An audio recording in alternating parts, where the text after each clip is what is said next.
प्रिय शिक्षार्थियों, अब हम नैतिक शिक्षा के पाठ 4 का अभ्यास कार्य करने जा रहे हैं।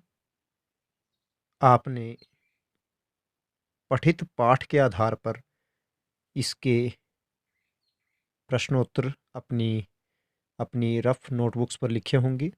ऐसा मैंने आपको कहा था। यह आपके लिए गृह कार्य था कि आप उन्हें लिखें रफ नोटबुक पर, और जब आपको लिखित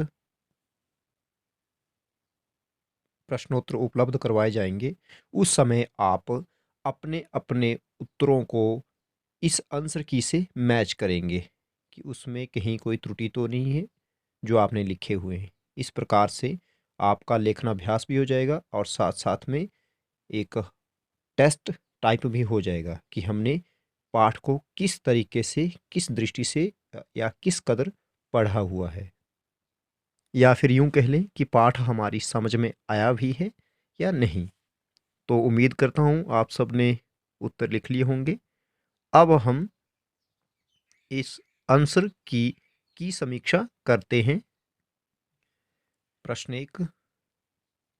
प्रश्न आप बुक से देखेंगे जो हमने पिछली वीडियो में चर्चा की थी। यहाँ मैंने सिर्फ उत्तर लिखे हुए हैं। प्रश्न 1 का उत्तर यहाँ दिया हुआ। प्रश्न 1 था हमारे पास कि गीता में कौन किसको उपदेश दे रहे हैं। तो इसका उत्तर है गीता में श्री कृष्ण जी अर्जुन को उपदेश दे रहे हैं। या प्रश्न ऐसा भी हो सकता है गीता में श्री कृष्ण जी किसको उपदेश दे रहे हैं, तब भी उत्तर यही होगा गीता में श्री कृष्ण जी अर्जुन को उपदेश दे रहे हैं।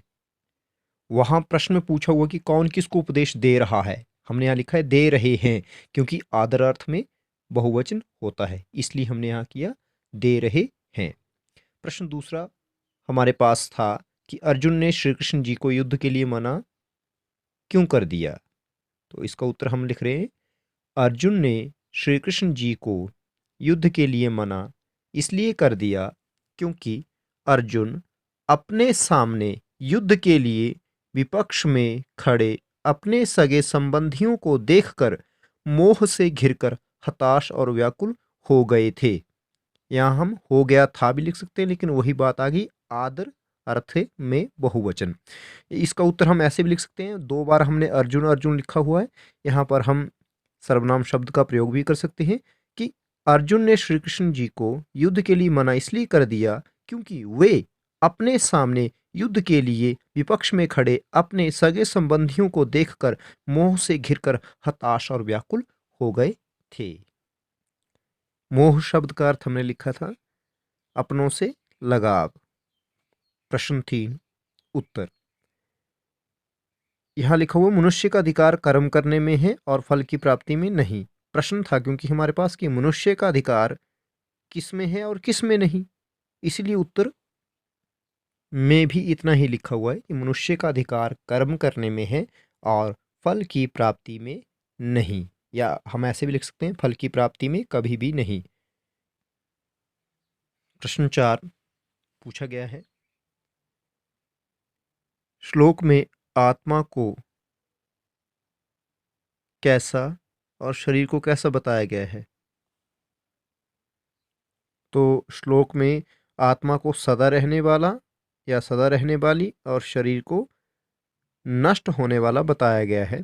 तो इसका उत्तर हमने लिखा श्लोक में आत्मा को शाश्वत और शरीर को नश्वर बताया गया है। शाश्वत का अर्थ है सदा रहने वाला और नश्वर का अर्थ है निश्चित रूप से जो समाप्त होने वाला है, नष्ट होने वाला है, उसे नश्वर कहा गया है।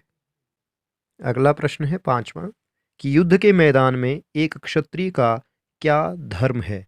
तो इसका उत्तर है युद्ध के मैदान में एक क्षत्रिय का यह धर्म है कि वह अपने शत्रु का अधिक से अधिक विनाश करे, जितना हो सके अपने शत्रु को समाप्त करे। और अंतिम इसमें छठा प्रश्न पूछा गया है कि शब्दार्थ लिखें। तो शब्दार्थ हम दोनों श्लोकों के लिख चुके हैं, यहाँ से शब्दार्थ लिखने की आवश्यकता नहीं है। और जिन्होंने नहीं लिखे हैं मैं फिर से दोहरा रहा हूँ, उन्हें अवश्य लिखें। पूरे श्लोक के जैसे आपको बताया गया है उसी प्रकार एक एक शब्द का आप अर्थ लिखें। फिर इस जो छठा प्रश्न है, सिक्स्थ क्वेश्चन, इसको करने की हमें आवश्यकता नहीं रह जाती क्योंकि हमने श्लोकों के संपूर्ण अर्थ लिख लिए हैं। आपकी फेयर नोटबुक पर आपका काम कैसा होना चाहिए, इसके बारे में थोड़ी सी बात करते हैं। सबसे पहले ऊपर लिखेंगे आप, जैसे हम पहले काम करते थे, कक्षा कार्य, पाठ की संख्या, पाठ का नाम, जो भी हमारा टॉपिक रहता था उसका नाम लिखते हैं। उसके बाद सबसे पहले हम क्या लिखेंगे, शब्दार्थ। इस तरह से श्लोकों के शब्दार्थ लिखेंगे हम। ये हमारे पास शब्दार्थ हैं। इन शब्दार्थों को हम लिखेंगे। इन शब्दार्थों को लिखने के बाद हम श्लोकों के संपूर्ण अर्थ लिखेंगे कि श्लोक का अर्थ क्या है, जो हमारे पास बुक में दिया हुआ है उस अर्थ को भी लिखेंगे। यानी कि ये आगे हमारे पास शब्दार्थ और तत्पश्चात लिखेंगे हम सरलार्थ। सरलार्थ दोनों श्लोकों के लिखेंगे। जैसे इसमें वासांसी जीर्णानि यथा विहाय, इस श्लोक का अर्थ दिया हुआ है। अर्थ, श्री कृष्ण जी कहते हैं, हे अर्जुन, जिस प्रकार कोई व्यक्ति अपने फटे पुराने वस्त्रों को उतार कर नए वस्त्र धारण कर लेता है, उसी प्रकार यह आत्मा इस पुराने शरीर को छोड़कर नए शरीर को धारण कर लेती है। इस प्रकार से आप अर्थ लिखेंगे। क्षम्यतामिति, सरलार्थ भी लिखेंगे। और उसके बाद इन प्रश्नों को लिखेंगे, प्रश्नोत्तरों को लिखेंगे आप। इसके साथ साथ पाठ के अंतर्गत आने वाले कुछ अन्य प्रश्न भी हमसे पूछे जाते हैं। उसके लिए आप पाठ को अच्छी तरह से पढ़ें। आपसे पूछ लिया जा सकता है कि मृत्यु क्या है या जन्म क्या है, तो आपने पाठ में पढ़ा था कि आत्मा का शरीर से मिलन जन्म और आत्मा का शरीर से अलग होना मृत्यु है।